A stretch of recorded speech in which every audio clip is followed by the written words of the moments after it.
শুভেচ্ছা বন্ধুরা, একরাশ শুভেচ্ছা। তোমাদের কাছে নিয়ে চলে এলাম আজকে আবার একটা নতুন ব্লগ ভিডিও।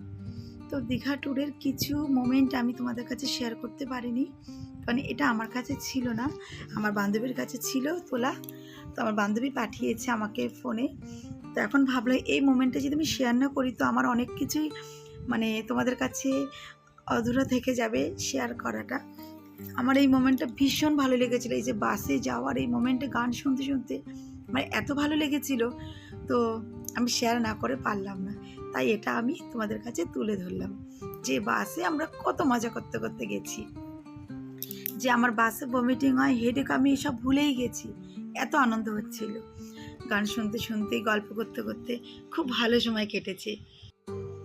মনে হচ্ছিল যেন এই রাস্তাটা যেন শেষই না হয়, এরকমভাবে যেন আমরা সবসময় চলতে থাকি, এতই ভালো লাগছিল। তো যাই হোক, তারপরে আমরা গল্প করতে করতে হোটেলে পৌঁছে গেছি। আর হোটেলটা তোমাদের কাছে শেয়ার করা হয়নি, রুমটা এত সুন্দর ছিল না, কি বলবো, খুব সুন্দর ছিল রুমটা। আমার তো ভীষণ পছন্দ হয়েছিল, আমার না সবারই পছন্দ হয়েছে। তাই তোমাদের কাছে রুমটা একটু ঘুরে দেখানোর জন্য আমি আবার এই পুরনো ভিডিওগুলো তুলে ধরলাম। তো তোমরা কিন্তু কিছু মনে করো না, এই ভিডিওটা আবার দেওয়ার জন্য কিছুটা পার্ট আমি তুলে ধরেছি। তো দেখো কত সুন্দর রুমটা। তারপরে আমরা ডরমিটরি একটা রুমে নিয়েছি, দুটো ফ্যামিলি, কারণ আমাদের আলাদা আলাদা রুম ভালো লাগে না। আমাদের বন্ধুদের একটা টিম আসেনি, ওদের একটু প্রবলেম ছিল, এই জন্য। তো আমাদের বন্ধুদের টিমেরা যখনই যাই আমরা দুটো করে রুম নিই, বড় বড় দুটো করে রুম নিই, মেয়েরা একটা রুমে যায়, ছেলেরা একটা রুমে যায়, এইভাবেই আমরা রুম নিই। তো এখানে যদি একটা টিম আসেনি, তো এই জন্য আমরা একটা রুমে নিয়েছি, এইভাবেই আমাদের সময় কাটে। রুম যতগুলোই নিই না কেন, থাকে কিন্তু একটা রুমের মধ্যেই আমরা। তো চলো দেখতে থাকো ভিডিওটা। তো এটা হচ্ছে প্রথম দিন রাতের ভিডিওগুলোই আমি আবার শেয়ার করলাম। তো ওই দিন রাতের এই ভিডিওগুলো আমি তোমাদের কাছে তুলে ধরিনি, তাই আমি এখন তুলে ধরলাম। ভীষণই সময় ভালো কেটেছে। আর সেদিন রাতের বেলা আমরা খাওয়া দাওয়া করে সন্ধ্যাবেলা 8টার পরে আমরা সি বিচে এসেছি। এসে এখানে একটু বসে বসে বাদাম ভাজা খেয়েছি, তারপর টুকটাক কেনাকাটা করেছি, মার্কেটে ঘুরেছি, এরকমভাবে সময়টা কাটিয়েছি। ভীষণ ভালো লেগেছিল। আমাদের একটা বন্ধু আসেনি, তাই ওকে ভীষণ মিস করছিলাম, এটাই আমাদের ফার্স্ট ট্যুর, যেটা একজনকে ছাড়া আমরা এসেছি, সেই জন্য। তো মার্কেটটা কিন্তু নিউ দীঘার এই মার্কেটটা কিন্তু খুবই সুন্দর। ওল্ড দীঘার মার্কেটটা বেশি বড়, নিউ দীঘার মার্কেটটা সেই তুলনায় অনেকটাই ছোট, তবুও ভালো লাগছিল, খুব সুন্দর। আমার বর তো হাফ প্যান্ট পরেই চলে এসেছিল বিচের কাছে আর কি, আর আমরা সবাই সেজেগুজে এসেছিলাম। আমাকে কেমন লাগছিল অবশ্যই কমেন্টস করে জানিও। আর আমার এই ভিডিওটা তোমরা কিন্তু অবশ্যই অ্যাড সহ দেখো, কেউ কিন্তু স্কিপ করো না, তোমাদের কাছে রিকোয়েস্ট। কারণ এই ভিডিওগুলো না আমি তোমাদের জন্যই তুলে রেখেছি, পরে তোমাদেরকে দেখাবো, এই জন্য তোমাদের কাছে শেয়ার করবো, এই জন্য। তো দেখো বিচে এসে গেছি, কিন্তু বিচে এত অন্ধকার, সেভাবে করে কিছু দেখাই যাচ্ছে না, কিন্তু জলটা যখন ঢেউটা যখন সাপের ফনার মতো উঠে উঠে আসছিল না, দেখতে কিন্তু সেই লাগছিল। 11টার মধ্যে যেহেতু হোটেলে ঢুকতে হবে, এই জন্য আমরা তাড়াতাড়ি করে ডিনার করে নিয়েছিলাম, তারপরে রুমে চলে গেছি। এটা হচ্ছে পরের দিন সকালবেলা আমরা রেডি হয়ে এসেছি যে স্নান করব আর ব্রেকফাস্ট করব। ব্রেকফাস্ট করে তারপর আমরা স্নান করতে যাব, সবাই রেডি হয়ে চলে এসেছিলাম। তো এটা হচ্ছে একটা রেস্টুরেন্ট, তখনও দেয়নি আমাদের ব্রেকফাস্ট, তাই সবাই মিলে একটু ছবি তুলছিলাম, ভিডিও করছিলাম। তো দেখো চলে এসছে আমাদের খাবার। আমরা সবাই পরোটা নিয়েছিলাম, আর তরকারি কেউ লুচি নিয়েছিল, আর এটা হচ্ছে ধোসা। তো ধোসাটা দুজন অর্ডার করেছিল, আমার ছেলে আর আমার বান্ধবীর মেয়ে, ওরা ধোসা খাবে বলছিল, তো নিয়েও ওরা সেরকমভাবে খায়নি, আমরাই খেয়েছি। ধোসাটা কিন্তু খুব ভালোই বানিয়েছিল। আর আমার বর বলছিল যে খুব একটা ভালো হয়নি, কিন্তু আমার কিন্তু ভালোই লাগছিল খেতে, তাই ধোসাটাও ট্রাই করছিলাম। আর পরোটা তো খেয়েছি, পরোটাটাও ভালো বানিয়েছিল, আর পরোটার সাথে ঘুগনি করেছিল। তো যাই হোক, খাওয়া দাওয়া করে আমরা তো স্নান করার গেছিলাম। যেহেতু দেরি আছে, কিন্তু তাই জন্য আমার ছেলে বলল মা অমাবস্যা আমাকে ছিল সানগ্লাস যেহেতু, কিনে দাও। তাই আমরা সানগ্লাস সেই দিন তাই জন্য জল না সহজে নিচেই ওর নামছিল এইটা না। পছন্দ হয়েছে, তাই এটাই নিয়ে নিলাম। আর আমিও একটা সানগ্লাস কিনে নিয়েছি।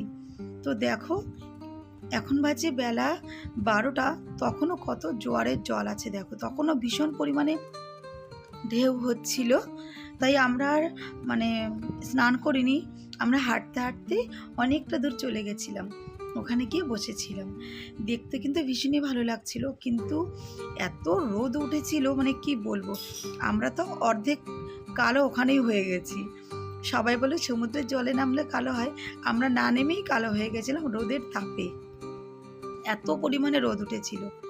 তারপরে আমরা ওখান থেকে একটু মানে জলে দাঁড়িয়েছিলাম, ভালোই লাগছিল, মানে সবাই উদগ্রীব হয়ে গেছিলাম কখন জলে নামবো, কখন স্নান করব। তো ভিডিওটা এরকম হয়ে গেছে, কারণ আমি ভেবেছিলাম শর্ট ভিডিও করে ছাড়বো, সেটা ছাড়া হয়নি।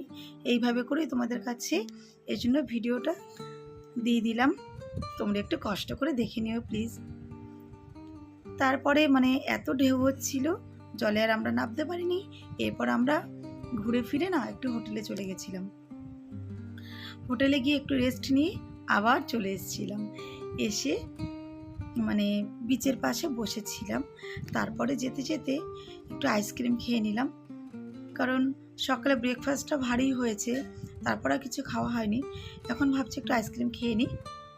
আইসক্রিমটাও দেখছিলাম খুব ভালোই বানিয়েছিল লোকটা, দেখেও ভালো লাগছিল। হেঁটে হেঁটে আমরা অনেক দূর চলে গেছিলাম আর কি, ওখান থেকে হাঁটতে হাঁটতে ঢেউসাগর বলে একটা জায়গা আছে নতুন করেছে, ওইখানটা চলে গেছিলাম। ওটা কিন্তু খুব ভালো সাজিয়েছে, এত ভালো সাজিয়েছে মানে কি বলবো, ওখানে চলে গেছিলাম। এদিকে দেখো আইসক্রিম খেতে খেতে তোমাদের কাছে ভিডিও করে নিলাম, আইসক্রিমটা কেমন বানাচ্ছে সেটাও তোমাদের কাছে শেয়ার করে দিলাম।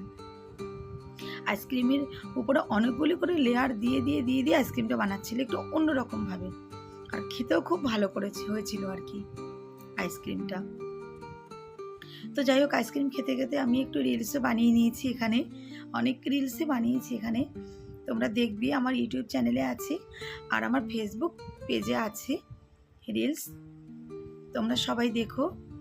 আর আমার এই ভিডিওটা তোমাদের কেমন লাগলো অবশ্যই কমেন্টস করে জানিও। বন্ধুরা, সমুদ্রের পাড়ে হাওয়া কিন্তু সেই দিচ্ছিল, মানে ছাতা ধরে রাখা যাচ্ছিল না, এত হাওয়া দিচ্ছিল, মনে হচ্ছে ছাতার সাথে আমরা উড়ে যাব এরকম একটা ব্যাপার। আর চুল ছেড়ে আসলে তো মানে কথাই নেই, কি বলবো। তো আমি তো চুল ছেড়েই আসি বেশিরভাগই, তো সব চুল মুখের উপরে এরকম একটা ব্যাপার। তো যাই হোক, আইসক্রিম খেতে খেতে তোমাদের সামনে ভিডিওটাও একটু দেখিয়ে দিলাম। এই সানগ্লাসটা আমি কিনেছি, কেমন হয়েছে অবশ্যই কমেন্টস করে জানিও কিন্তু।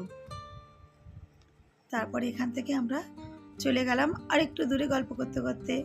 তারপরে আমার মা ফোন করেছিল, আমার ভাইয়ের বউ ফোন করেছিল, সবার সাথে ভিডিও কলে দেখাচ্ছিলাম।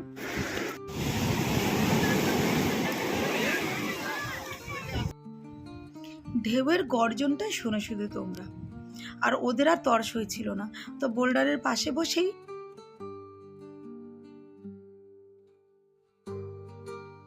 আসো, কে শোনে কার কথা।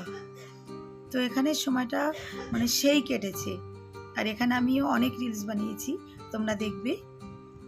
এটা কিন্তু অনেকটা দূর ঢেউসাগরের কাছেই আর কি ওখানটাতে। এই সময় এখন বাজে বেলা 1-1:30, তখনও জল এরকম অবস্থা। তারপরে ওখান থেকে আমরা এসে একটু ডাব খেলাম আর খেলাম আখের রস। সন্ধ্যে 5টা আমার চোপাটা একটু দেখ শুধু পুরো, কিছু হয় গুড লাগছে, ভেরি গুড লাগছে। হ্যাঁ সেই ওখানে গেলে আবার ঠিক হয়ে যাবে। একটা আমরা খেতে যাচ্ছি, স্নান করে এসে 5:30টার সময় খেতে যাচ্ছি এখন আমরা দুপুরের লাঞ্চ। আমরা বিকেল 4টে পর্যন্ত স্নান করেছি, তারপরে রুমে এসে স্নান করে ফ্রেশ হয়ে 5:30টার সময় আমরা লাঞ্চ খেতে গেছি। মানে কি বলবো, আমরা গিয়ে দেখি কোনো খাবারই নেই, তারপরে একটা হোটেল পেয়ে সেখানে বিরিয়ানি খেয়েছি। তার পাশেই মানে দোকানটা ছিল, দোকানে দেখো দুটো কুকুর ছিল, মানে মনে হচ্ছিল যেন সত্যিকারে কুকুর বসে আছে মনে হচ্ছে যেন, তাই ভিডিও করলাম। তারপরে আমরা খেয়ে দিয়ে একটু সমুদ্রের পাড়ে চলে এলাম, এসে দেখলাম খুব সুন্দর শান্ত সমুদ্র, এত ভালো লাগছিল, তাই একটু বসেছিলাম, বসে গল্প করছিলাম এখানে। তো এখানে আমরা সন্ধ্যে 7টা পর্যন্ত বসেছিলাম, তারপরে রেডি হয়ে ঢেউসাগরে চলে গেছিলাম টোটো করে। তো সেই ভিডিওটা আমি তোমাদের কাছে এখনও দেইনি, সেই ভিডিওটা আসবে দীঘা ট্যুরের 3rd পার্টে। তো ততক্ষণ তোমরা আমার সঙ্গে থাকো আর ভিডিওটা দেখতে থাকো। তোমরা অবশ্যই কমেন্টস করে জানিও আমার এই ভিডিওটা তোমাদের কেমন লাগলো, আর তোমরা আমাকে এইভাবে ভালোবাসা দিও আর এইভাবে আমার পাশে থেকো বন্ধুরা। ততক্ষণের জন্য টাটা।